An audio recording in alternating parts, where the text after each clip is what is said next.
Welcome, everyone, to SI Media with Jimmy Traina. Thank you so much for listening. Got a little bit of a special episode, a little bit of a different episode this week.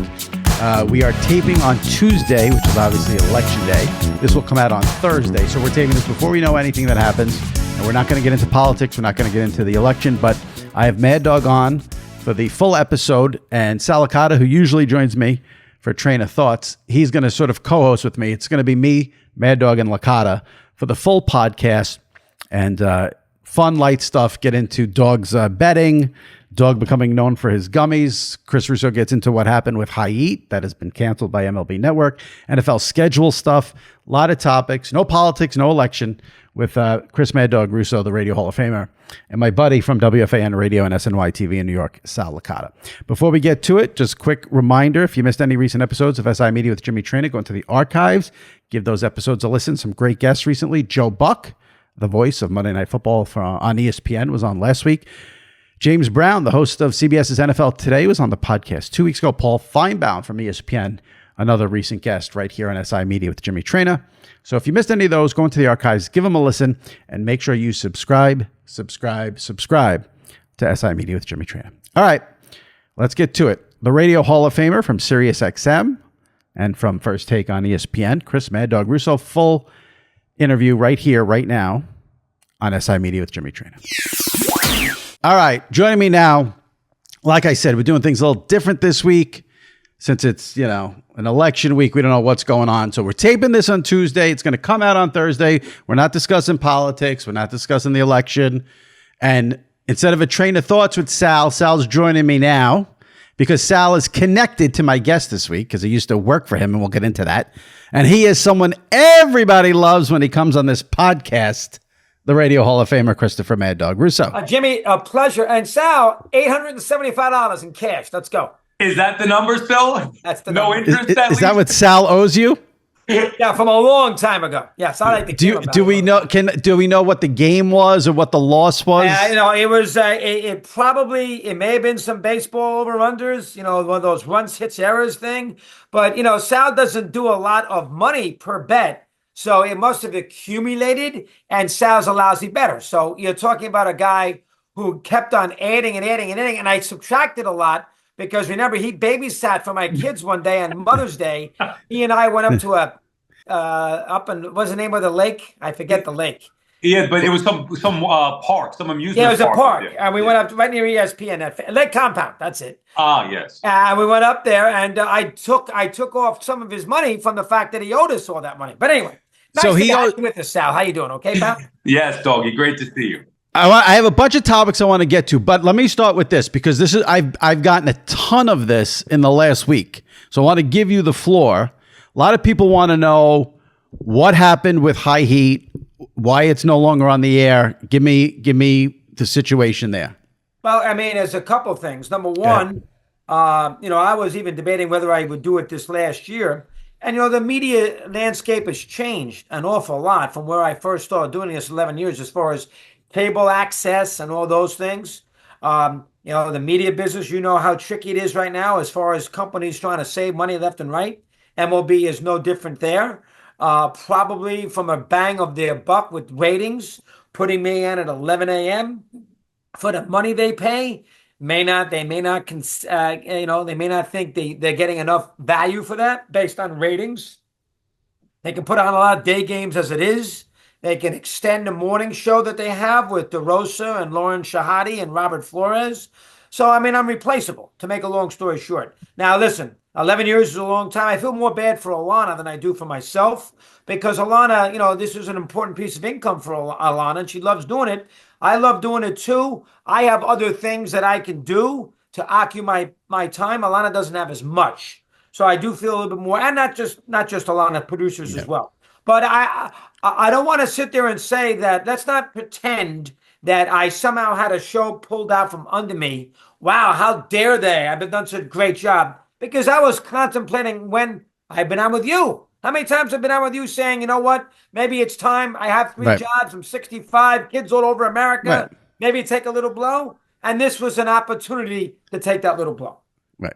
Listen, a media company trying to save some money and canceling a show. I mean, this happens every day in this business. 100%. That's And what this it is is. a niche. And you know, I mean, MLB is a niche outfit. Right. You know, it's not like it's an outfit that's printing money based on my show. They're looking to cut corners. You know what? He's been here 11 years. He's got a million other things going on. He's on 11 o'clock in the morning. Let's see if we can come up with something where maybe he does a few other things to the network, but not a daily show, and we can save the amount of money involved. That's basically what it came down to. I have to say, I never said this to you, but I thought for sure you were not going to do Hight Heat once you got First Take. And that's, even though it's once a week, and that became such a big thing and you got all this popularity on First Take, I thought Hight Heat would end up sort of falling by the wayside because, like you said, you got to, at some point, something has to slow down. Right. And I thought maybe last year, you know, my contract was up last year and we had a meeting with the folks over at MLB and we decided, let's go do it another year. That was around Thanksgiving. And I said, you know what? We'll do it another year, no problem. We'll play it by ear when we get there. Right. In this particular situation, it was more, you know what? This is a good time it's been 11 years, good time. So I probably was more apt to quit last year, and they quit it this year. So you can't sit there and say that I was blindsided because I considered it last year. Right. And let's not make me out to be a hero. How dare they take Chris's show away? Because I almost said, you know what? Maybe last year, after 10 years, would have been plenty. So I don't want to come across as the poor victim here. That's not fair. So you're going to still do stuff, though, for MLB Network? You know, I will do definitely through the end of the year. Because my contract doesn't end until 12/31. Got it. So I'm going to do some appearances, and I have no problem doing it. Plenty of appearances between now and the end of the year, and then we'll see what happens at the beginning of the year. All right, so if he's not getting that Hight Heat money, you and Giannotti definitely have to pay him back now. That's a good point. And that's a lot of money, that Hight Heat money. What are you doing there, Sal? You know what, Sal? Write yourself a check, mail it to Connecticut, have Jimmy put one of those stamp of authenticity things on it, and I'll cash it quick before it bounces, and you can have Giannotti do the same thing. For crying out loud. I will take the money that I get from this podcast and send it right over to you. Yeah. You don't have to. All right. Go ahead. I said no election talk, no politics talk. This has to do with the election, but it's really not. This is a sports radio question. I want to get your take as a host. Pat McAfee said earlier this week he was offered Trump and Kamala Harris for interviews, and he turned both of them down. So I know Sal would never do it, so I'm not even going to address the question to him. I would not have done that. If they offered both, I would have taken them. You would have taken them. So yeah, I want your thoughts on Pat. Not one and not the other. Both. Well, okay, but what if one says they would do it? Okay, so if they would both do it, you would take both. Yes, I would. Not at the same time, obviously, right? There was one separate days or something. Right. All right. So what did you make of Pat? Yeah, I would do that. I mean, those are spots you got to do. If somebody from the White House or somebody from Trump's camp said, Chris, you want to have the former president on for 15 minutes, I would say it if Kamala said the same thing on her end. I wouldn't do one or the other because that indicates you're taking a stand. But if both said, I have no reason not to believe McAfee. What was McAfee's reasoning for not wanting to do it? That's not what he does. Sports show. I think he also said something about maybe not, being as up to date on every topic and, making sure he's got the right question. I mean, I don't know. If you do that interview, if you did those interviews, are you making them sports interviews or you're making them political interviews? Combination. Okay. That's, But I think I would. I mean, I think just from a power standpoint, I think Sirius would be good with it. I'm not stupid. It would get some publicity. I would not have any problem asking him a tough question. I know enough about what's going on that I could get, and I would do a little work on it if I didn't. I would do that, but I would not do one or the other. I even wonder sometimes if I put Christie on, because then people think I'm a Republican because Christie's a Republican. But I need somebody to give me some political information occasionally. And, he's anti-Trump a little bit right now because he lost to him and he's a Republican. So it actually kind of works because the Trump people don't like Christie now because they think he's being disloyal. And the Democrats don't like Christie because he's a Republican. So Nobody knows exactly where he stands, which helps me out. But yes, if you ask me, and you do, Jimmy and Sal, you two would do the same thing. If they called you up and said, I gave you Kamala on Monday and Donald on Tuesday for 15 minutes a period, you do it on your podcast, Sal, you would do it in the afternoon. Here's why, Dog, I don't know if I would do it. I understand why you would and why people would want that, but do sports fans, like taking myself back to being a listener, whether it's to you solo, you and Mike back in the day, or somebody that's listening to the fan now, if I'm listening to sports radio, I want an escape from the politics. So I'm kind of with McAfee in that if you're providing entertainment to sports fans, then why do I want to hear as a sports listener? Why does Mad Dog's listener want to hear the political talk? Well, I mean, it's very fair, but Jimmy knows better than anybody. I do a lot of these weird interviews anyway with authors. I'm going to put Ken Burns on tomorrow. He's got a new series coming out on Da Vinci. How you pronounce it? Leonardo da Vinci. How you pronounce it? Da Vinci. And I'm doing that tomorrow with him, and I'll play it back this week. That's not sports. So I have done, Jimmy, you know better than anybody. Well, yeah. So I don't feel quite like Sal does, because right. I'll put writers on weird things. I'll do some of that. So to me, it's not as outlandish as it might be for Sal, 10 to 12 midday. Yeah, Sal does not go outside of sports, so it's hard he can't do that. Right. And I got freedom. I don't got a hometown team. Well, Sal's got the 4 teams. I don't have that. I get the appeal of it, and I don't think it's just because I don't have anything to do with politics. I'm genuinely fascinated by how you think the listener, and it just sounds like you do your own show, and that's fine. The listener's going to listen or they're not. But for me, I'd worry about upsetting the listener, whether it's giving an opinion on it, or even if you just have them on, like, I don't want to hear this, and you turn off a sports fan who's looking for sports talk. Yeah, I understand, but I'm going to base my answer on the fact that the most of the listeners listening to me are listening to me, and so as a result, they're put up with it. Even if they don't want it, they're put up with it for a couple of 15-minute scenarios. I don't like that. Listen, I don't think you should do it because as much as I love you, I don't think it would be good for you to do an interview with a presidential figure if you don't know the issues. I don't like your excuse though about the listener would get mad. The WFAN listener is so psychotic. They're going to get more mad about your Mets or Yankees take than what you have to ask Kamala or Trump. So that's going to piss people off. I mean, you still have that hardcore sports fan who gets mad if you say their team stinks. Right. Yeah, I get it. I just think that for me as a listener, I want nothing to do with the politics. So I want to go listen to Dog or Mike or BT and Sal, whatever, to hear sports talk and get away from it. That's my only issue. I understand. Jimmy, I understand Sal's point. Yeah. I mean, yeah. I would. Listen, I'm not an idiot. I know what most of the issues are, and I would make sure I stick to issues that maybe I would bring up the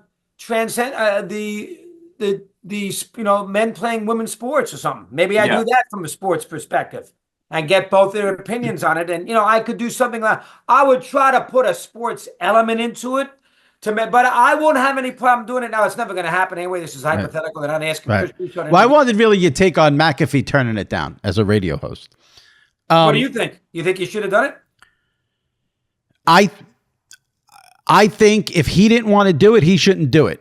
If he even has an inkling of I don't want to do this, he shouldn't do it. That's how I feel about it. And I don't think it hurts his show that he didn't do it. Like, I don't think any of his listeners are pissed that he didn't do it. You're probably right. All right, let me tell you guys about Underdog. Underdog is the place to play if you're a sports fan looking to win money while watching sports. With over 5 million happy players and $2 billion won, Underdog makes it fun and easy to cash in on all your favorite athletes' performances. Just call your shot by picking higher or lower on 2 or more player stats. Underdog is for everyone, so you can make a play with only $1 or go big and win up to 1,000 times your money. So turn every touchdown into a win with Underdog. Do you think Patrick Mahomes will rack up higher than 300 yards next week?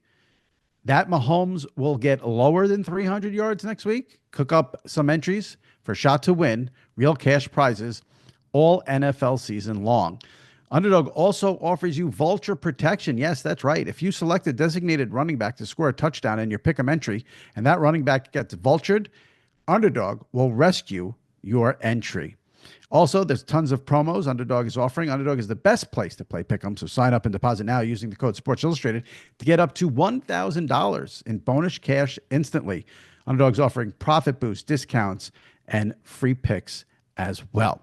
What I love about Underdog is 2 things. Well, plenty of things, but the 2 best, easy to use, great interface, Simple. And then I just love the action, higher or lower. You don't have to worry about digging deep into doing research for this, that.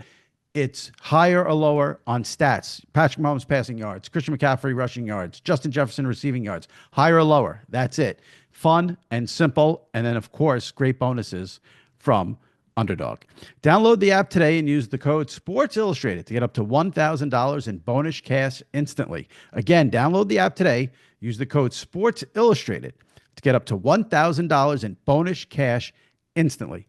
Must be 18 or older, 19 or older in Alabama, Nebraska, and Colorado for some games, 21 and older in Massachusetts and Arizona, and present in a state where Underdog Fantasy operates.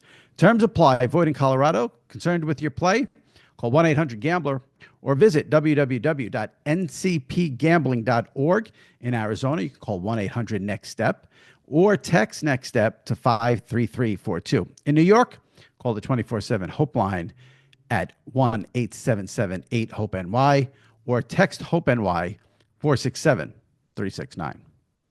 Major League Baseball and Fox got destroyed by the Yankees losing in 5 games, and so did the dog. The dog wanted those ratings. Oh, I wanted that 6th game in the worst way. Oh, my God. He was despondent. The Yankees did a number on everybody, basically. They did. Because game 6 and 7 could have been monster for Fox. But it didn't happen. It ends up, whatever it was, 15.8 rating. But listen, baseball's fine. I don't think the doom and gloom I think the doom and gloom over baseball is very overrated. I think baseball's healthy. It's a regional sport. They've got to fix the TV issues. The TV issues are real. FS1 is a joke. I give you credit. Manfred on your show, Dog, last week said he wishes Fox would put the games on Fox. That's what needs to be fixed more than anything. But 100%. Yeah, it could have been good. Well, here's what I would say about everybody killing baseball. Sally, you may have not seen this. Baseball, Yankees, Dodgers, 15.8 million. I understand it's Ohtani and Judge, and it's the 2 best markets. I get that. But still 15.8 million up against football in October. The NBA Finals with Boston, their best franchise, and Dallas up against no competition in June. Also 5 games, 11.6 million. Now, you would never think, anybody who follows the media would think, well, boy, baseball is way behind and what a joke. I understand it's Yankees, Dodgers, and it's better than Boston, Dallas, but it's also going up against football. They average 15.8 million, and baseball and the NBA last year, 11.6. So I do think Jimmy's right. I think baseball sometimes takes a bad rap. Right. But I could counter that, and you won't like it. How are you going to counter it? If you go by like 18 to 34, I bet the NBA destroys MLB. It might be right. I know the audience. To me, if someone's 60 and they like baseball, I don't see why that shouldn't count. I don't like the 18 to 34 argument, but that's how they make money. That's how they sell their advertising. So what I like doesn't count. What bothers me sometimes, and I love the NBA, Sal, you know that better than anybody. I don't love the regular season. It's a bore, but I love the NBA postseason. The thing that it's not a bore, it's they play 82 games. Half the guys don't play. I mean, this Embiid thing's a joke. The bottom line is baseball from a media perspective does take a hit. Nobody watches it. The game's too slow. A bunch of old white guys. And you hear this all the time. And then you see the ratings for Yankees, Dodgers up against football. Friday, Saturday games 1 and 2. Monday against Monday night.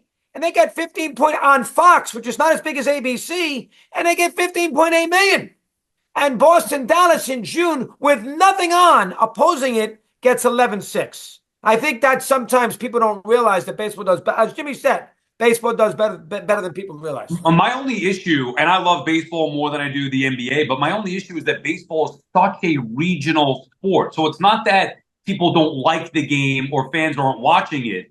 How do you fix the fact that it's just so regional? Whereas obviously all the other sports, forget hockey, but basketball in this particular case is more of a national sport where you could love the Knicks, but get into the Celtics and Steph Curry and the Warriors and LeBron. Baseball is regional. There's no other way to fix it. It's why the announcers are a problem, because you watch your team for 162 games with the local broadcast. Then you get these guys on the national broadcast who have no idea about what they're talking about. I have no interest in what's going on with the Diamondbacks and the Giants, but I'm watching local regional sports, the New York team. So that's my issue. I don't know how they fix that. I don't think it's got a big problem, but it's the most regional sport that there is. But see, I think baseball and basketball have the same exact issue, and it's not about the regionalization.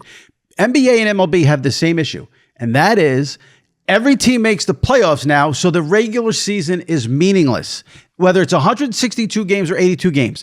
Why does the NFL dominate? Every single game means something because it's every Sunday.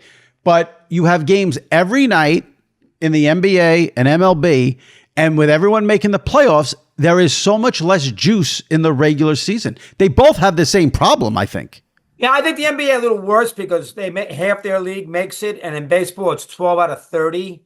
So it's a little, and in football it's 14 of 32. Right, but baseball has 162 games. I agree. And the NBA problem that the MLB does, their biggest problem right now is the load management. But go ahead, dog. I didn't mean to. Yeah, I hit it right in the head. I think that is a problem. I think that's the disadvantage of putting more postseason teams in with baseball, where you have, teams win 80. The Kansas City wins 86 games, beats the Orioles, and plays for a in the next round. It's good and bad, but it does put the Dodgers and Yankees almost looking at the regular season to get fine-tuned for the postseason.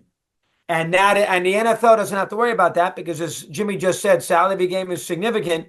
The NBA kind of fine-tunes its regular season. I mean, you and I can pick the top 8 seeds in the East right now and have no issues about it whatsoever. And I do think that is a problem. And hockey, too. I think those sports, they play long years, and there's not a lot of, what's the word I'm looking for? Excitement per each game. Middle of August for baseball, middle of January for the NBA and the NHL. One way you can make the NBA's regular season more exciting, Doggy, as you say, is to bet the Phoenix Suns over. Maybe you bet the Phoenix Suns over. And why do you think I don't do? Don't you think I do that? Oh, I remember you did it very well. I mean, you and Mike. We lost Phoenix. That was a bad pick. I took them, and Mike got all ticked off because he didn't want to. They got Shaq, and I thought they were going to do it. Mike hated it, and I lost, and Mike had to hand me money. Oh, he hated that. You remember that? Oh, God, he couldn't stand that. That one, because that was my pick. He hates those finesse teams. D'Antoni, he hated him. And I cost Mike money that he drove him crazy. But I do, now, say, maybe it's bad. In baseball, in football, basketball, and hockey, I do take over-unders with regular season totals. It helps me stay into it because it's a long year. I took the Sacramento Kings.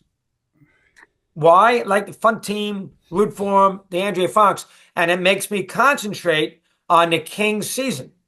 Beat Miami last night. They're 4-3. They're road schedule. It keeps me involved. Now you say, Chris, if that's the case, you shouldn't be doing this. Well, I've been doing it for 40-something years. Right. If it helps me do a good job on the radio, so be it. I don't care. I'm so glad you brought this up because my next topic and question to you is going to be, how many wins is your Jets over under? Oh, that's a terrible one. Don't remind me. 10. All right, so now, your Jet over is 10. That was what now the other ones are good. I took Denver 5.5. They're 5-4. I took Houston at 9.5. They're 6-3. I took the Rams at 9. They recovered. They're 4-4. And here's a really good one. Oh, I was wondering why you're all about Matt Stafford and Cooper Kupp. Now I got it. Into that. And I took San Francisco under 11.5. Wow. That's a good one, too. Post-hangover, Super Bowl. I did the same thing last year with Philly. So I might actually do well, but the one that killed me, and Jimmy has not let me forget it, are the Jets.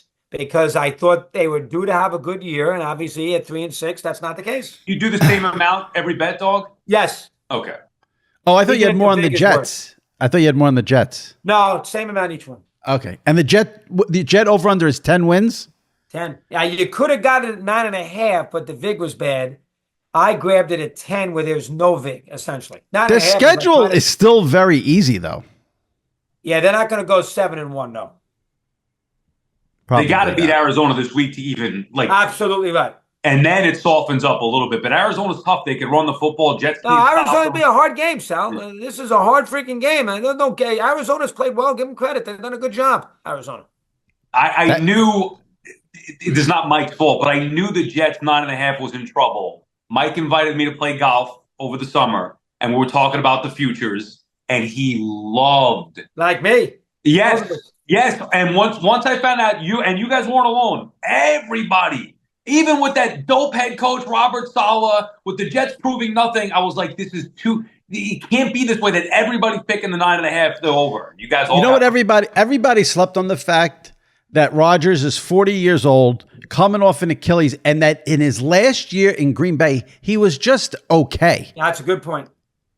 I thought that Rodgers. I try to avoid. I agree with you about the last year in Green Bay. I thought he was due for a good season. I just thought the Jets were due for a little luck. But that's why they're the Jets. And I mean, I thought maybe for once the black cloud would lift. It didn't happen. So I'm going to lose the Jets. And it's, listen, and I did this yesterday. The NFL is going to get killed with these flex games. Well, I was just going to ask you before you said, are you looking forward to Sunday morning at 9:30 this week? Oh, I wouldn't watch that game. It was the last game on the planet. What if you can't bet it and watch it? No way am I watching Giants Carolina. Absolutely. 9:30 on Sunday, little eggs and bacon, little bacon and eggs. If I'm doing that, God strike me down, as I like to say. That one you cannot touch. No. I'm betting the Panthers for one simple reason. Do you know this is the first time in their last 24 games that the New York Football Giants are favorites? What is the line? I'll tell you right now. But I'm betting the Panthers. I don't even care what the line is. 4.5? I thought it was 4.5 last I saw. That's a lot of points. I would probably take the Giants. Wow. It's Giants minus 5.5. Bryce Young, let's go, baby. Sunday morning. I would still take the Giants because Panthers just won a game. Giants are due to win one. I would probably take them, but if I'm betting Jets, Giants, Panthers on Sunday morning at 9:30, when I'm going to sit there probably a lot of the day to watch the games anyway, that's a major mistake. There aren't enough gummies in the cupboard to get you through that game. 9:30 in the morning is a little too early to do that. That I can't touch. I've been terrible lately. My betting has been awful, so who knows? Bacon, eggs, and Bryce Young Sunday morning plus 5.5. And if you notice, they have promoted that like you wouldn't believe. Well, they think people care. They think people care about international games. There isn't one person who cares about an international game. Unbelievable! I couldn't agree with you more. They think that people in Munich care. I was in Munich a couple of years ago when the schedules came out, and I've been by that stadium. Nobody in Munich cared about what game they were getting last year in the football. Here's where I disagree with you a little bit. I'll fill Sal and listeners. Dog thinks the NFL's in trouble because they got a lot of bad standalone games in primetime, et cetera. They've done a good job so far flexing. This has been the first year that I think they have been way, way aggressive flexing. The fact that they got rid of the Jets Colts yesterday on Monday, or as you say, Monday, for the Bengals. That's a good idea. Yeah. The question is, will they flex out of Cowboys Bengals? That's the one I want to see. How about Cowboys Tampa on December 22nd? How about that game? Get the hell, that game stinks. I want that game out of there. And by the way, but is that a 425? Cowboys Bengals, Cowboys Bucks is Sunday night.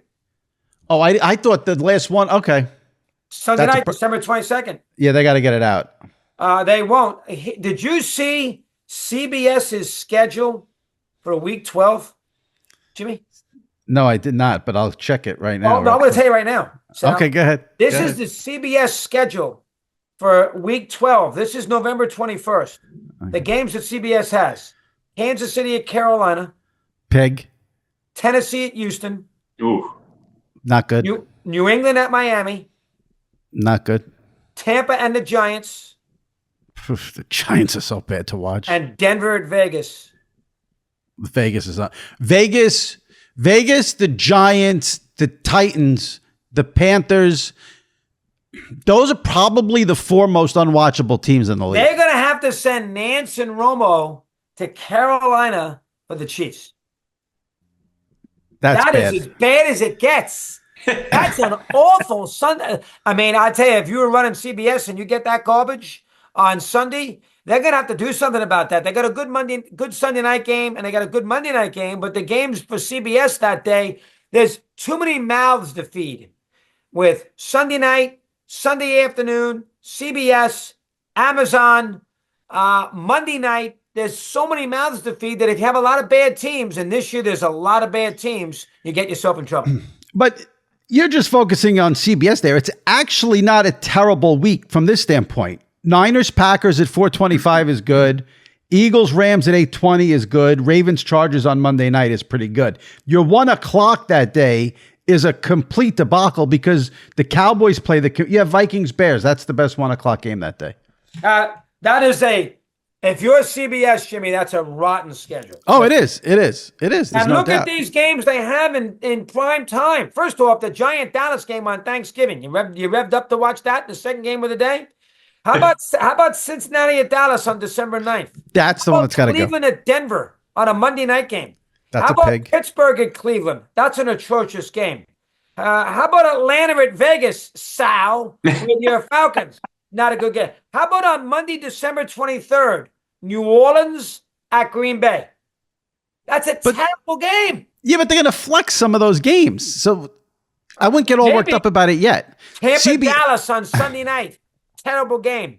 I mean, how about the last game on Thanksgiving night? Dolphins Packers. Oh. That's a terrible game. That's why there's a betting line. That's why you stay into it. I know. How about CBS? I feel bad. They got really screwed this week because I know I spoke to Nance before the season started. Nance was so fired up that CBS had Eagles Cowboys this week. NFC, old school. It's a CBS game instead of a Fox game, and the Cowboys are unwatchable. Terrible. Unwatchable. And didn't you text me last week that Buck said they will never flex out of a Cowboy game? You twisted the words a little strong with. He said. Basically, it's almost impossible for them to flex out of the Cowboys because the Cowboys played the Niners 2 weeks ago. 28 million people watched that game. What are you going to do? 28 million people watch the Tampa game? No, that game will go. That game will go. And now without Dak on top of it, not only do they suck, you're going to have Cooper Rush at the quarterback. Exactly right. You lose that. You lose that too. 100%. Go ahead, Jim. That's what'll make them flex. All right, I know I got to let you go because you got your show coming up, but I want to ask you this. Are you getting any back? Like Sal even mentioned it. It feels like now you've become the gummy guy.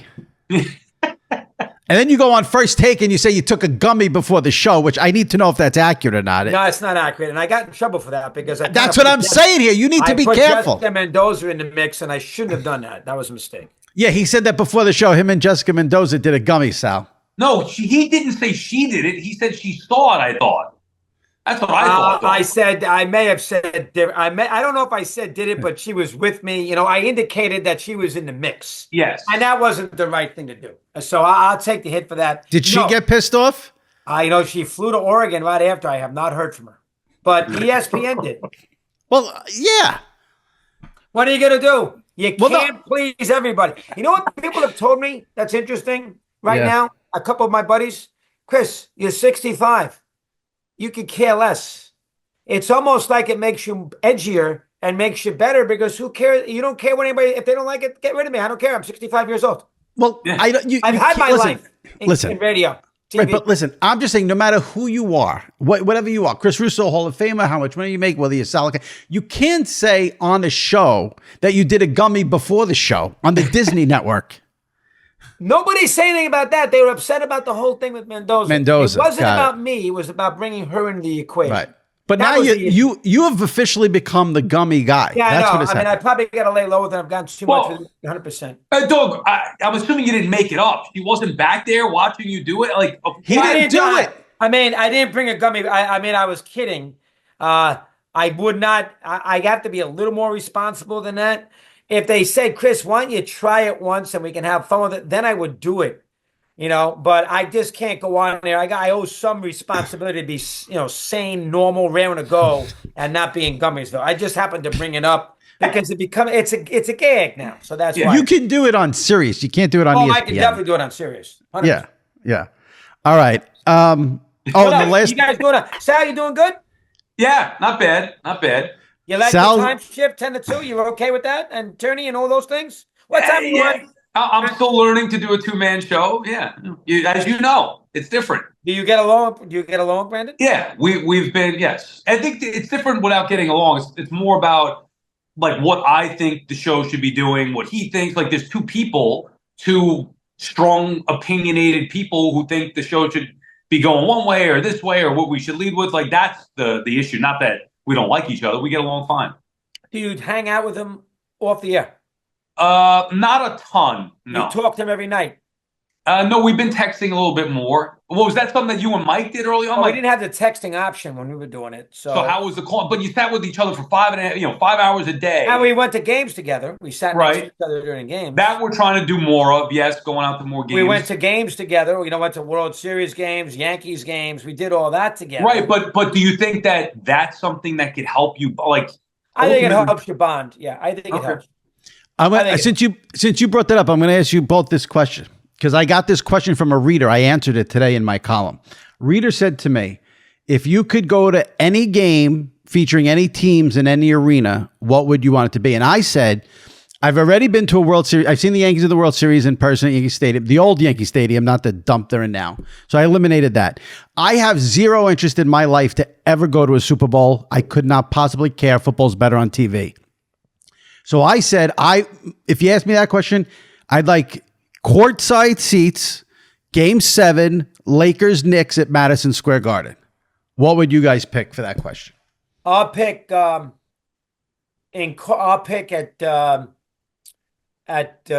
Duke, North Carolina Duke. Courtside. You've never been to a North Carolina Duke game? No, I never have. Wow, that's something you should do that this year. I should do that. Yeah. What's the name of the arena? Cameron. Yeah.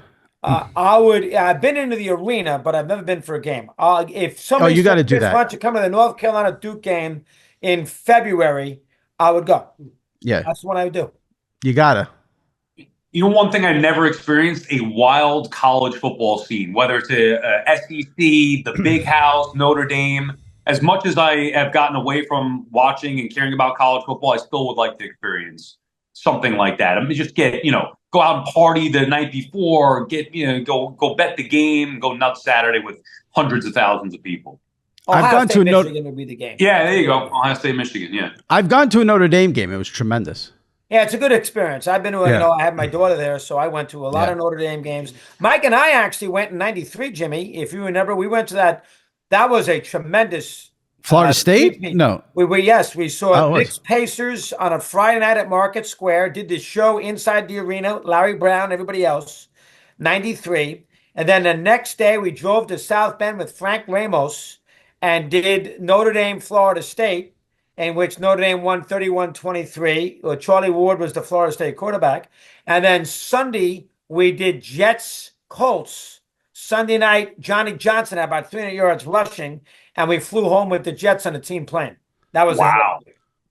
Was Parcells the coach? No, I think it may have been Pete Carroll.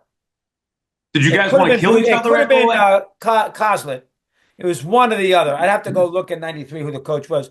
I would also say, I'll tell you another good one that's to go to for Sal. I do it around the holidays because you get a Christmassy feel. Yeah. How about a game when it means something in Lambeau with the Packers? I've done it. I did it with Eddie. Eddie and I went to see Falcons-Packers in December several years back. I didn't know you did that. That's a good one. Jimmy, have you been to Lambeau, Jim? I have not been to Lambeau. That's a good must. One. It's a must. Doggy, we went, it was so cold. I'm afraid to even say this, but it was so cold and snowing, we left at halftime. That's how cold it was. Wow. That's a terrible job. It was freezing. It was like, and you almost got into a fight because you're wearing your Falcon garb on. Is that correct? No. We had good seats. It was fine. It was just, Matt Ryan was the quarterback. It must have been Rodgers. This was about probably 10 years ago or so, but Lambeau's great. I do love Lambeau. I mean, I remember I did the Giant game there with Eddie. We went up there for the weekend when in 2008, and I did Sunday afternoon. I did on the air after Mike's football show. That game was a Sunday night, and who do they have on? Jim Taylor. That's pretty good. That's a great running back. Only I would care about Jim Taylor. Yeah, only you, for sure. Yeah. Sal, did you get in a fight at the Falcons-Packers game? No, absolutely not. No. I know Sal has had issues at stadiums around the nation. I had my bucket list, though, Doggy. I went to a playoff game with Mike and Dog. I think it was after you guys broke up, but you did didn't you do like a one-off reunion show and it was maybe Yankees-Angels? Yes, we did. We went to the playoff game, and then the Super Bowl, the Giants and Patriots, the first one, in Arizona. I didn't sit with you. I sat with Eddie upstairs. You and Mike must have sat together. Yeah, well, I don't think I sat with Mike that day. I think I sat with my brother-in-law, but we did shows in and around the game. And you guys did the mic'd up show from the field afterward. Yes, we did. John and then we Madden all took Mike's plane back. Yeah, you were on that plane. How about it took forever to get the freaking home? Yes. And you were tapping away with your wedding ring. I mean, you were nervous. I Nelly probably was. I remember that flight. That was the roughs. That was in. Oh wait, yes. Yeah. No gummies back then. I wouldn't do it, but I remember we were sitting on that runway forever. Oh my! And you lost Mike's bag. Oh, that's right. You lost Mike's. Oh, the airport did. They lost Mike's bag. Oh my God, that was a disaster. I remember that. Mike, would anyone lost the wrong guy's. Say that again, Sal. Mike yelling, "You lost the wrong guy's bag." Oh man, that was great. That was rough. I remember we took that plane home a couple of times with Mike. Well, I know we took it home with Boomer once too, when Baltimore played the Giants in 2000, and the Giants got killed. I went home with Boomer on his plane, so I did it a couple of different times. It makes it a lot easier, although you got to wait at that airport a long time. Makes it a lot easier. One of my favorite things that you do now is when you complain about what air travel is like in the US. Oh, I know. God, the air travel is a disaster. What's your next flight? Next week I'm going out to California because Northern Arizona plays at Stanford on Tuesday, and they play Pacific in Stockton, 84 miles away, Thursday. And so I'm going to go to both games. So I'm going to hang out with the team, which I did a little last year. I got to eat a lot of buffalo chicken wings, which I'm not going to be happy about. But I'm going to hang out with them for the 4 days next week in California. No radio. I'll probably do a first take in Palo Alto somewhere. What airlines are you flying? Are you doing one of your... I'm doing American out. Okay. And I'm in Stockton, California. What do you think I'm going to do? Drive to Sacramento and then go through Denver, Jimmy? Or do you think I'm going to sit there and make my life a little easier? Let me hear. I didn't hear you. I think. Well, I'm surprised you're not getting the what is Stephen A. fly that wheels up or whatever. Well, that's what I'm doing. Why would I go drive to Sacramento and then go to Denver and change and get home at 3:00? So when you come back, I want a full report on the American flight from New York to California. Yeah, yes, New York to Canada, New York to San Francisco. Yes, that's what I want. Monday. And you're right, the airlines are an absolute. These planes are a disaster. Oh, it's a mess. All right, I got to let you have a show to do. I do. Oh, 10 minutes. One last thing. I never thought. So now you're on Instagram. Let people know you're on Instagram. Yeah, well, my daughter does a great job at that. She sets it up. I haven't done it recently, but I like that. Instagram gives me some juice. It's amazing. People like that stuff. Just what you need, more juice. All right, dog. I don't need that. Yeah, Sal, it's good to see you. Doggy, you're the best. Seriously. 875, Sal. 875. Yeah. All right, go do your show. Yeah. All right, thanks, dog. Oh, man. All right, my many, many thanks to the Mad Dog, Chris Russo, Sal Licata. Hope you guys enjoyed the pod. If you are not a subscriber, make sure you hit that subscribe button for SI Media with Jimmy Traina. Listen to past episodes if you've missed any. Joe Buck was on the pod last week. James Brown from CBS 2 weeks ago. Paul Feinbaum from ESPN, a recent guest as well. So subscribe to SI Media with Jimmy Traina. Leave a review on Apple. And that's it. Hope you enjoyed the dog. We'll see you next week. Stay safe and take care.